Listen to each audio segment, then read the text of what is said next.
Ժառուն բավականին երիտասարդ է, ունի բարձր աստիճանի աստիգմատիզմ և կատարակտ, զուգակցված բբի պաթոլոգիայով։ Հիմա տեղադրում ենք հատուկ ներակնային ոսպնյակ, որը շտկում է աստիգմատիզմը, տորիկ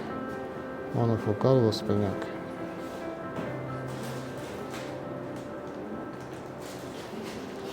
Սա լազերային կոռեկցիայի ալտերնատիվ է համարվում, եթե հնարավոր չէ շտկել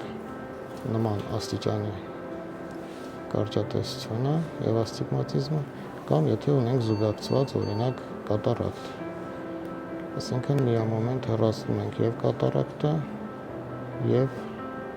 շտկում ենք աստիգմատիզմը։ Հիմա մենք պետք է հարմարեցնենք մետկաները, մեր նախորդ նշված մետկաները։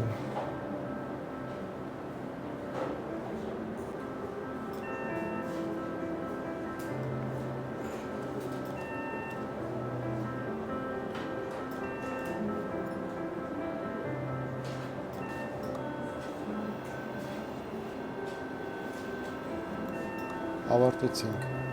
Վիրահատությունը անցել է ըստ պլանավորվածի, առանց բարդությունների, քիչ հետո կգնաք տուն։